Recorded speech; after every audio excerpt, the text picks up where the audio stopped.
Undoubtedly, the biggest sporting story for this week comes from the AFL. The Football Code has made the extraordinary decision to introduce a no jab, no play edict for the 2022 season.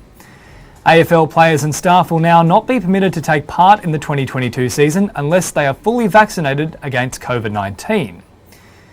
Victorian-based players and staff will need to have both doses of the vaccine by November 26, a date set for all authorised workers by the Victorian Government. Players and staff in New South Wales will need to be fully dosed by December 17 in advance of expected practice matches and the AFLW season start in January 2022. All remaining AFL players and staff in WA, SA and Queensland will need to be fully immunised by February 18 before likely scheduled practice matches in late February and the start of the season in March. Now, ignoring the ethical issues around mandatory vaccinations, let's just follow the letter of the law. For the best part of 2 years, citizens, companies and sporting codes have been following the guidance of government. That's important for a number of reasons. First and foremost, if we look at New South Wales, the requirement of double vaccination to partake in civil society is set to end on December 1. On December 1, COVID passes will no longer be required or checked for that matter, effectively providing the same freedoms to unvaccinated individuals. There are, of course, two AFL clubs that call New South Wales home, the Sydney Swans and the GWS Giants. Now, the AFL's edict provides that New South Wales-based players and staff must become fully vaccinated by December 18, 17 days after the New South Wales Government, who has issued all health advice in the state to date, has instructed that such a requirement is no longer necessary. Now, the other reason why it's important that we understand government has been the thought leader in the battle of COVID surrounds vaccine-related injuries and deaths. The federal government, as you may be aware, has provided for zero liability to any of the vaccine manufacturers. If you die, so be it. You're one of the rare side effect sufferers. Oh, but don't worry, the government is here to help. $5,000 for a serious adverse reaction and $20,000 in the event of death. $20,000.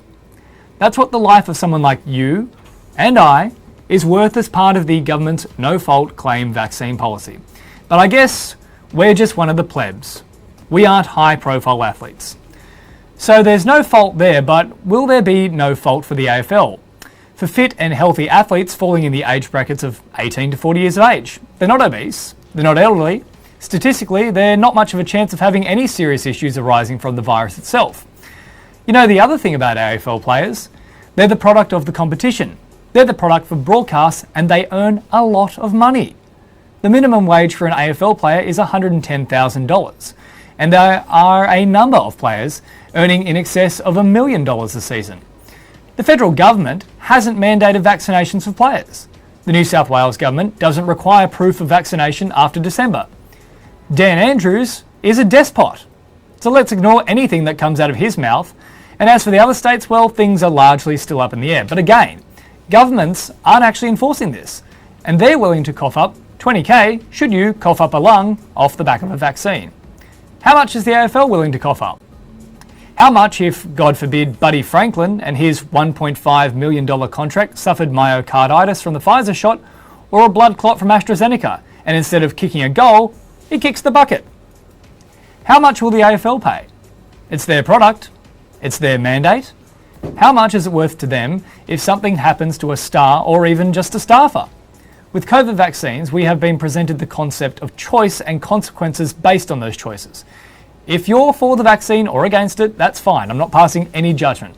But the AFL is choosing to enforce this mandate. Consequences could and should follow in the event that any of their players, their product, gets damaged. I hope to hell the payout is more than $20,000, and you can guarantee if there are any issues, you'll see a lawsuit the size of which only Pfizer is familiar with.